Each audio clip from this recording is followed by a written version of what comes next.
La santé n'a pas de prix, dit-on. Lorsqu'on souffrait, on s'évacuait à ses occupations. Raison pour laquelle nous avons conçu la santé et la bonne guérison. Comment faire pour garantir notre santé?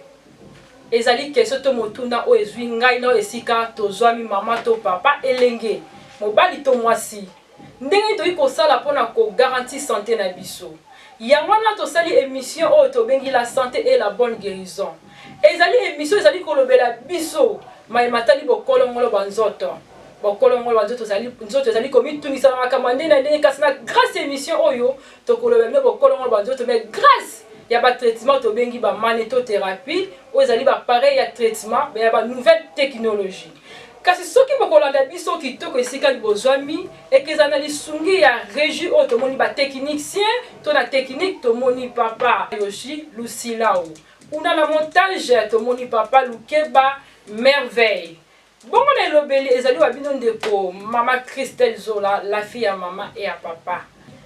Na mokola lelo topesi bino nyonso mbote pe bolandi malamu bisika biso ezwami bino kasi ndeka bozali komona pe koyoka nazali ngai moko te na kati émission ya lelo tokolobela la santé et la bonne guérison na grâce ya ba traitement magnétique nazali longo na expert ya magnétothérapie papa Lengo Botei ye pa azali accompagné na Docteur Beni Muyamba, ye azali expert en magnétothérapie. Et longo tokolobela matali maladie ya misu.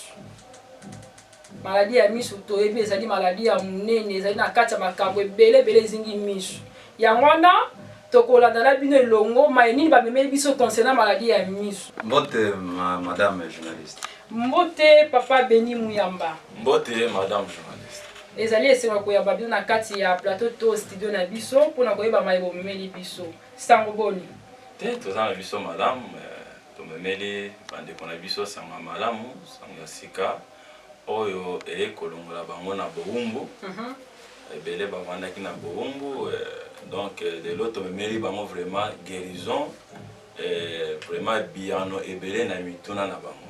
Si quoi tu peux te revoir sango parce que na kati ya radio to télé to zala kana likambo ya temps timing bolo bela biso muke magnétothérapie ezali nini. OK, merci pour la motona mama journaliste. Magnétothérapie ezali denge to mesanaki kala nazali kobela nakei na l'hôpital ba pesinga tonga ba pesinga kis na meli. En fait magnétothérapie existait les rotés et bandit depuis 1846.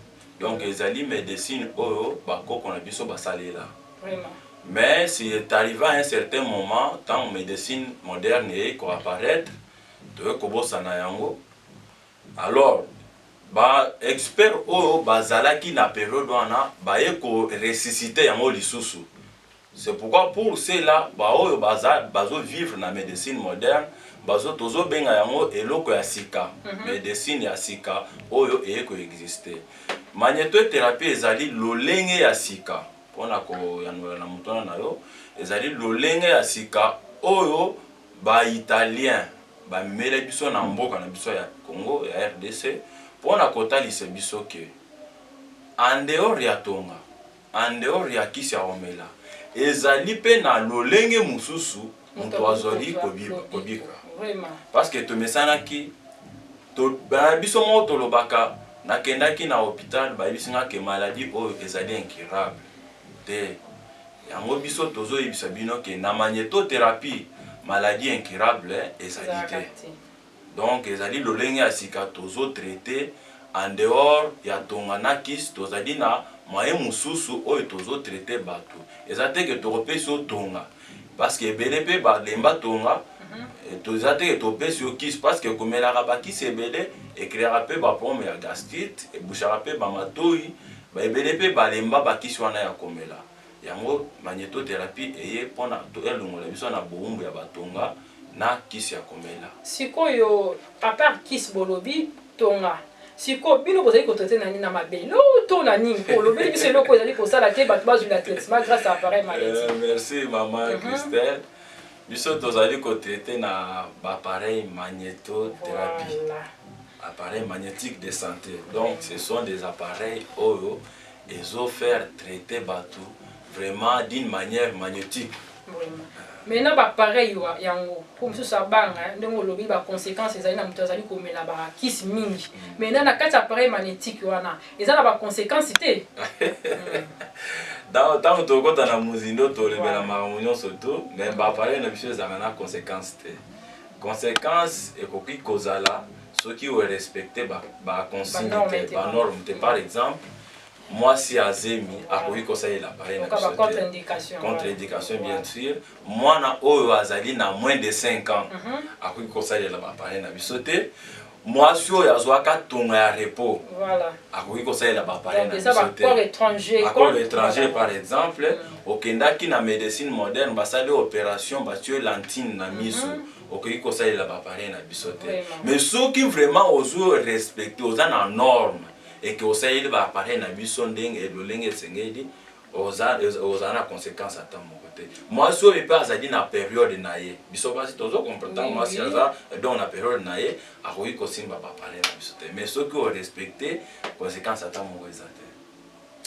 Oui, merci, docteur Beni Mouyamba et Azali, expert en magnétothérapie. Sans plus tarder, tu vois, tu as la sujet, tu as mon pour les lots. Les lots, tu as mis le sujet ni asika. Oh, bande ko basengi ba yoka. Les lots vraiment tu me mets les bis bande ko na biso maladie oh to benga ka glaucome. Oui. To me ka ko le bela pe mo muke cataracte. Oui. Pour nini cataracte na glaucome, c'est parce que les lots bande ko ebele bato ebele ba perdre de misala. Muto amuti musala na ye par rapport ya miso ezo mona te.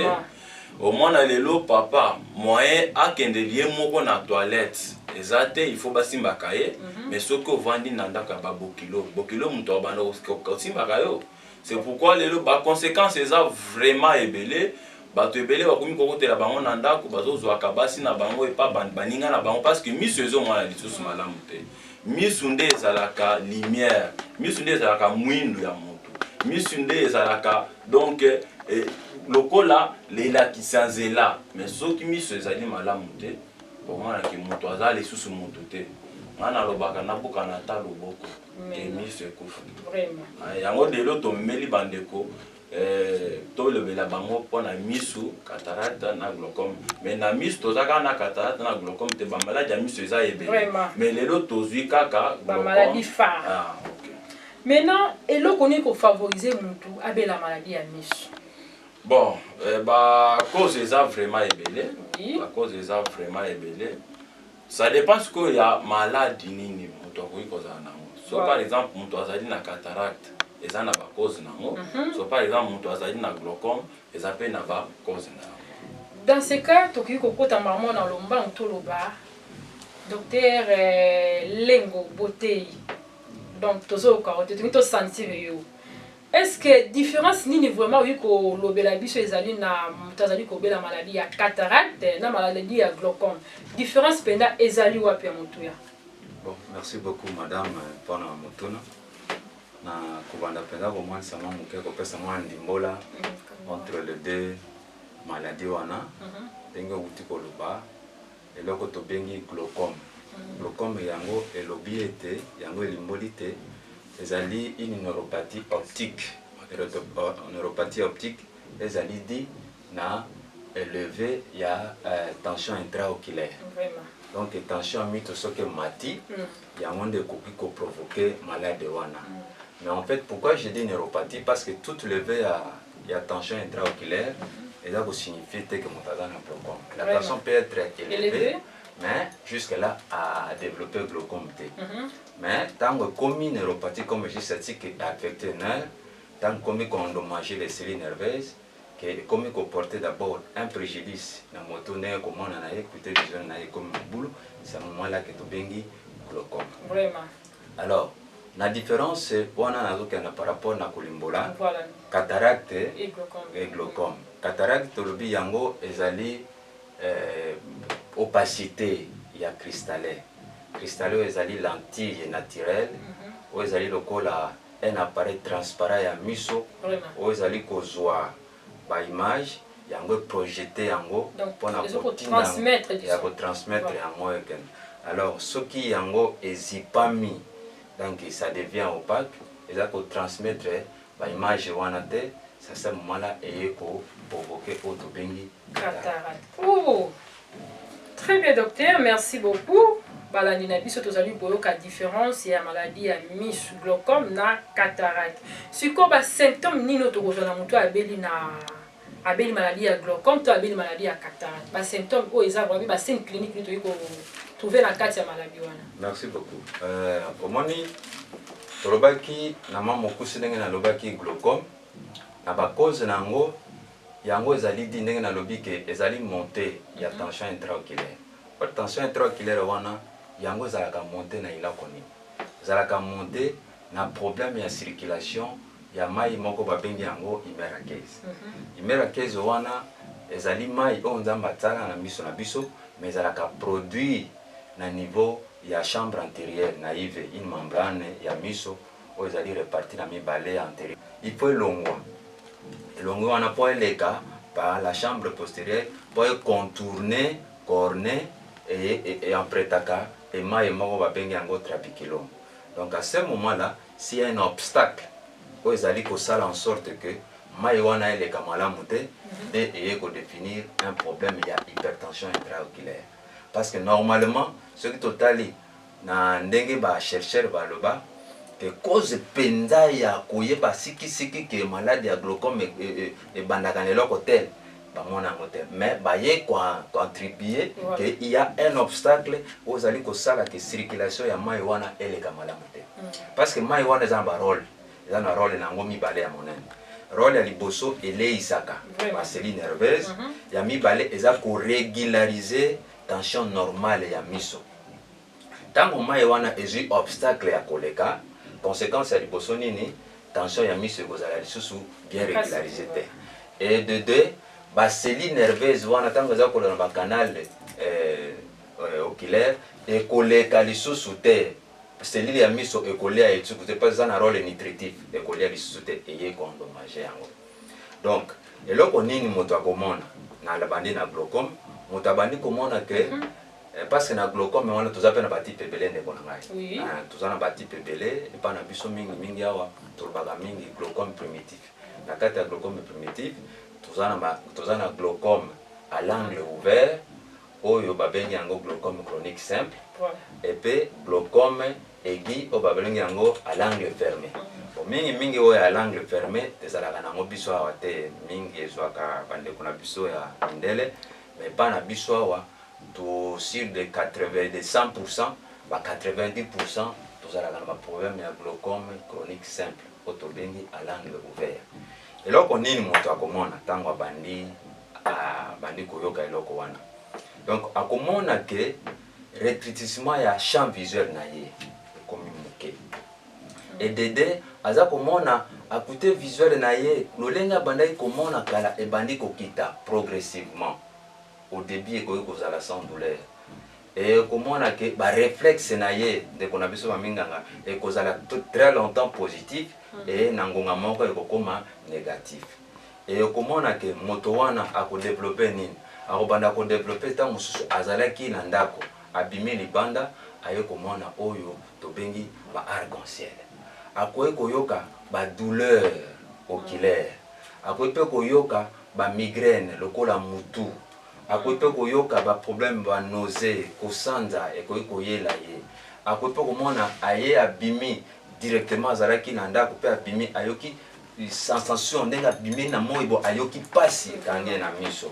Donc tous ces signes ezali ko converger na élément moko ezali ko mema ke soki moto aza komona que tension nini na wana acuité visuelle ezokita za komona ndenge na panda komona ba image ezosana ndenge po amona eloka communauté ya serem miso na ye ezomona lokola comme muke donc azoko akotala te.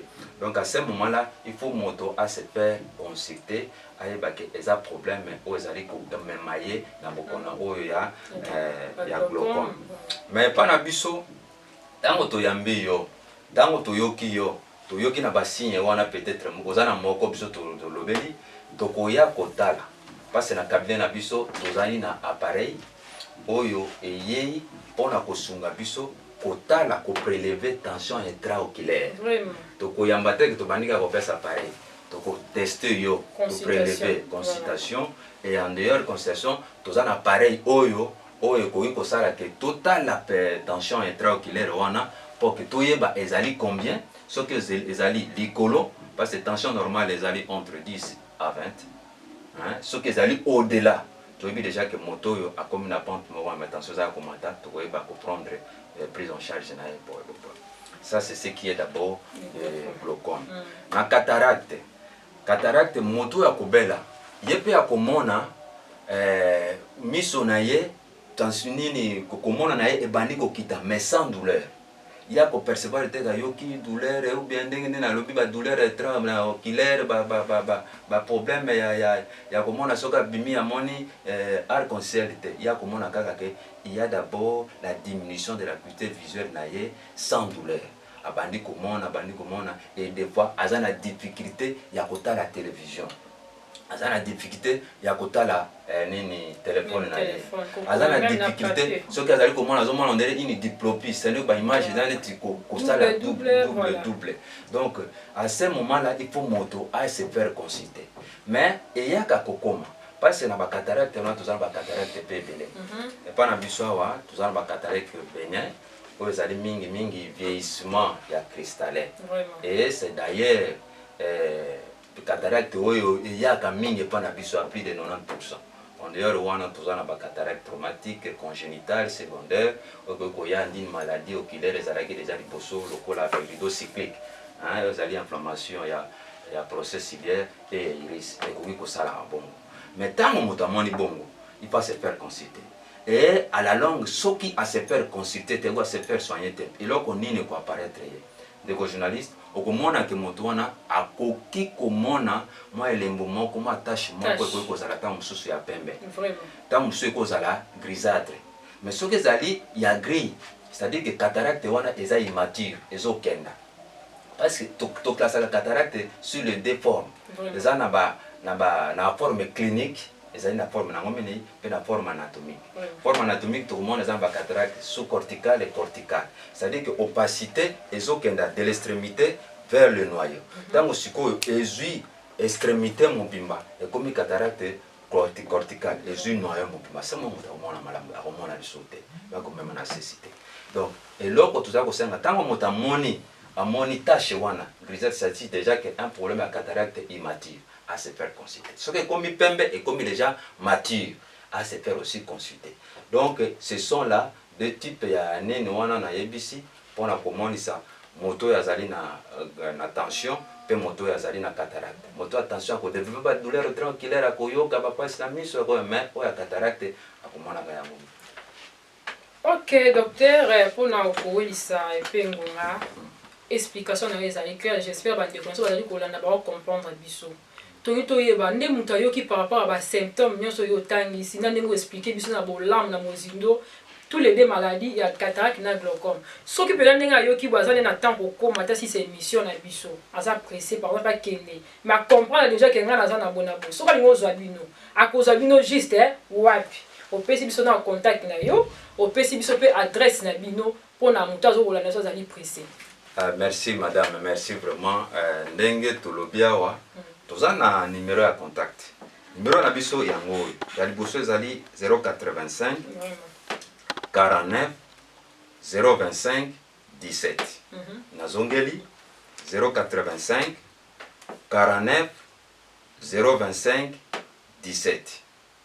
Mosusu ezali 081 42 84 274.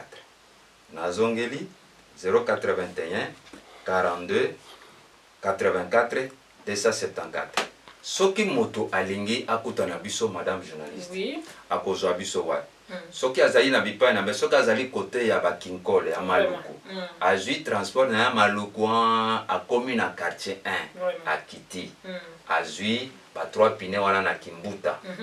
Atango azui yango alobi na momotambu sike Kiti sangai na arrêt foyer. Voilà. Akiti na arrêt foyer tango bakokitisa yo na ngambo ya institut wana ITPP yo kokatisa ngambo okatisi prince. avenue au kati ya place wana tobengami Kibentele. Tozali na Kibentele numéro 25. Kibentele numéro 25 na commune Andili na quartier 3 wana nde bakokuta biso. Soki moto oyo azali ngambo ya mai Andili, azali bien na Matete, azali bien na Mongafula, yo tango ozwi transport na yo komi na rond-point, ozwi transport ya Sainte-Thérèse. Tango ozwi transport ya Sainte-Thérèse, okei na yango olobi na receveur ke kitisa ngai na arrêt foyer. Tango okitisa na arrêt foyer, akati moto wana katika ngambo aluki Kibentele numéro 25. J'insiste parce que ba Kibentele ezali mibale. Bakoki kokende na yo na hôpital ya ba chinois, Kibentele mosusu ezali kuna. Mais oyo ya biso place tozali na arrêt foyer. Arrêt foyer nde bato bakokita mpona kozwa biso. Na numéro bakobenga biso na contact ezali 085 49 025 17 81 42 84 274 madame. Ok, tobengi bango, tozui bango na Ré Foyer, quartier 3, commune d'Engile, sur l'avenue Kibentele numéro 25. Référence église Kimbangi, c'est de quartier 3. Tozui bango na téléphone, tonanzela esinga na 085 49 025 17 085 49 025 17 081 42 84 274 081 42 84 274 nde kozwa Dr Lengo Boteina, Dr Beni Muyamba. Pona ko kende mwa lombango Dr Tumitoyeba ndenge bolobeli biso matali ma maladie ya glaucome na cataracte. Tumitoyeba vraiment conséquence nini o ezali na maladie wana oyo komemela mutu à la longue temps azui traitement malamu te. Merci beaucoup madame. Omoni eloko oyo za ko importer biso ya mwana tango tozali koloba toza koleka na baitandomike pona kolimbola ete malade wana ya miso soki o se faire traiter na yango te eza na conséquence majeure kaka moko. Vraiment conséquence yango majeure eza nini ekomema yo na cécité irréversible. C'est-à-dire soki tozwi lokola malade lokola glaucome. Na lobaki na elimboli ete glaucome yango tobengi yango neuropathie optique. Tobenga yango glaucome tango ebandi sikoyo ko affecter baseli nerveuse ya miso. Mais tango ekei complication nango ekosala nini ekomema biso na un rétrécissement ya nerf optique. Parce que nerf optique ezali lokola un générateur oyo aza kozwa ba impression nyonso baye kotika yango na membrane interne oyo ya rétine. Parce que rétine ezali membrane interne ya miso, eza na ba régime na eza na ba zone na mibale, eza na makula na papi et na kati na yango eza pe na ba substance ba bengi ba cône na ba bâtonnet. Yango za kosala netteté ya image. Et tango azwi ba netteté ya image wana ba impression wana il faut l'exa yango na epa ya nerf optique. C'est le nerf optique qui est la porte ya couloir ya kozwa biloko wana nyonso aye komema yango na cortex supérieur. C'est d'abord le cerveau. Tango cerveau na certifié information te moto akomona te. Donc nerf optique ezali porte oza kozwa eloko wana po epesa moto lisungi ke moto amona tango cerveau andimisa information. Mais conséquence ya moto azumona ba biloko wana azwi ba symptômes nzoto lobi wana tango ko se faire traiter azwi yango na légèreté. Tango ozo faire se traiter de maladie za ko kena na chronicité. Conséquence majeure za nini ekomema yo na une nécessité irréversible. Donc on comme aveugle. Quand on comme aveugle, ko benga biso lisusu te parce que nous ne traitons pas les aveugles. Nous devons traiter moto yo ke atelemi azomona na mama osika, mama lile zali, nous tentons de traiter moto abiki. Mais tant on comme aveugle papa vana na ndako. Yango tozali ko kebisa bato. Tango moni biloko, tango moni ke yo moto zali ko mona ma eloko muke, obandi ko mona ozali ko sala mamba tentation ko mona na moni lokola motaleki. Mais tango miso na eza ko kena na ko beba, pisi miso ya moto zali bo moyo. Bakoyi ko kosa na maloba mende miso boyo monaka. Mais tango miso zo mona te, eza lokola ke bo moyo na yo na mokili e bebi. Mais tango moni biloko nyonso yaka epana biso okozwa solution. Totangi baki ba passe nyote passe miso za na ba passe belem de journaliste. Vraiment. Yo mutozali na maladie na ebandeli welisa to benga bandeko na biso na numéro oyo 085 49 025 17 085 49 025 17.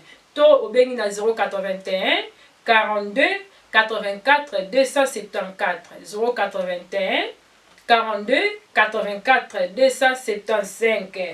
To pe ozui bis na yo okiti na refoyer ozongi na avenue otuni avenue Kibetele plutôt numéro 25. Référence na biso musika te église qui mangi o ya quartier 3 ya Njili. Nde okomona esika hôpital ozami la santé et la bonne guérison. Pona ko welisa muke docteur Beni Muyamba tozongi pona yo. Comment maintenant traiter glaucome to cataracte? Pe grâce à quoi vous allez traiter glaucome wana? Ok, merci beaucoup maman journaliste. Glaucome soit cataracte, ezali malade oyo traité na pete. Vraiment. On a na bandeko na biso. Ndeko moko tunaka oh docteur bokomi pe belé. Elle a dit c'est tokomi ebelé. Attends ya Jésus. Ezalaki pe na bato ya mabe na bato ya malamu. Omona pe ata mikolo oyo, omona pe baminga ya mabe pe bazali baminga pe ya malamu bazali. Ça dépend maintenant ya yo mutu ozolanda sikoyo sango oyo. Yo mutu ozolanda message. Avant olonga na ndako. Bondela ba orienté yo bisika nini okoki kokende po ozwa traitement ya malamu. Et par la biso tozo traité na ba appareil magnétique de santé. Mais en dehors de ba appareil magnétique de santé, toza pe na ba stratégie mususu na ba expérience. Selon ba expérience toza na yango, tozo utiliser po bato na biso babika. Po soko obiki lelo obetra ndeko na yo lisolo. Akoya to obikisa yepe. Tozo traité na appareil to bengara appareil magnétique, lunette magnétique de santé. Lunette magnétique de santé ezali appareil oyo ezo traité à partir ya laser. Ezali na laser na kati, laser ezo permettre que esa la grattage sans cicatrice. Donc esa la glaucome, esa la cataracte, esa la maladie nyonso ya miso ata oyo docteur lengo atangite biso tozali ko traiter na yango. Mais nazo rappeler bandeko bazolanda biso. Soki okendaki wapi soki bisika wapi na ebité et que oza na appareil na yo ya miso. Il faut mituna depuis ozo appareil na yo. Dozo mona lobi changement te pona nini. Question ya liboso na rotuna yo. Appareil yango salela na pip te na courant mama journaliste. Parce que appareil eza na deux dispositifs à utilisation. Eza na bisika ya courant na bisika ya pile. Mais nazo rappeler bandeko bazolanda nga. Pose au traitement ya bien, il faut ça il appareil on a na courant. Parce que l'intensité ya courant na et puis les endroits. Ça c'est un DD. Après avoir utilisé appareil na yo, il faut désinfecter. Et tous appels appareil ils ont des sortes. Tous un appareil à 20 minutes, na il y a 5 minutes. OK, ça dépend ce qu'il y a maladie. En dehors il y a lunette magnétique, tous allez peine à Dieu désir. Dès que désir ils allaient qui se montent au pesaka pour accompagner lunette. Au moins dans la médecine moderne, bande qu'on a biso. So OK, aux autres quand monter à Pamba. Est-ce que bah on peut sur non. Bah on peut ça paracétamol, aux hommes qui ça toi trois sortes ya kiss. Il y a montant aux eaux ya to peut ça yo lunette, to peut sur na ba dès désir au la vision floue, et ça na ba appareil musus ba kiss musus na to peut sur notre dénominateur commun ça qui robika. Vraiment. C'est ça, biso nem todo ça est là. Mais toujours traiter kaka malade à misute, toujours traiter peu malade. Docteur, on a proposé à moi sima. Lobela biso non, est-ce que appareil magnétique ya lunette wana yango pe zo sala directement opération ya mise to comment? Oui, mais tant mozo loba grattage. Grattage, donc ezo gratter misu sans cicatrice. Laser ezali élément oyo et ça la grattage. Et ça la opération sans cicatrice. Pour l'appareil oebimi maman journaliste, c'est parce qu'il est là bas tout belé ba kofi misu kaka na ba o kenda ka boye ba kenda ko pasolanga lisu et be tozo yamba ebele na cabinet misu ezo tanga mai depuis ba salanga opération na kenda ke pa boye tala misu ezo tanga mai. Mais totali kaka mais batia yo lantine te so moni ke na lisu na yo batia yo déjà lantine koko maté parce que appareil na biso ezo yo kanana lantine te eza corps étranger so ki eza ki basala ki opération ki ozongeli biso na ezo mala isusu malamu te yaka biso to obebi se misu te appareil wana eza na conséquence te soko ozolandela kosalela yango na ba dieu ki désir tozali na yango pona traitement. Oui docteur to comme ko ke na suka émission na biso. Marie to lobeli maladie ya misu. mais parmi ba malade est-ce que citer biso maladie oyo bino na kati ya cabinet na bino bozali ko traiter ba pour mususu azali ko bene maladie miso te mazali na maladie ya prostate ali ko zala pe diabétique ali ko zala pe disons quoi moto ya tension est-ce que parmi là ba maladie wana pe ezali to bo citer les biso yango. Ok, merci maman journaliste. Tozali a pona kaka maladie ya miso te, tozali pe pona problème ya diabète, sucre, tozali pona problème ya tension. Vous allez prendre un problème, attention à la hypo, soit hyper, vous pouvez traiter. Problème, il y a prostate. Prostate, c'est la maladie, c'est la organe, mais il y a une étape, il y a un certain âge. Il y a donc, il y a comme maladie.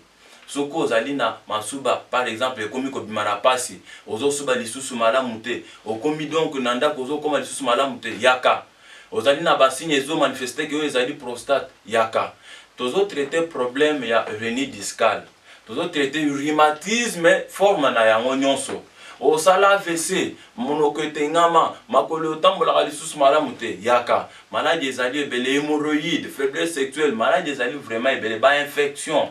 Donc, maladie des alliés belé, selon temps, bopé suisseau, maïto, consommer journée, mobilisate, et en gros, tozo tanga quelques maladies, mais ce qu'on a dit n'a pas, benga na numéro, oh, bah, tu peux ça, 085 49 085 49 025 17 085 49 085 17 ou soit 081 42 84 274 soit yakana avenue Kibentele soit transport à Sainte-Thérèse à Refoyer avenue Kibentele numéro 25 okuta docteur Lengo na docteur Beni Mboyamba.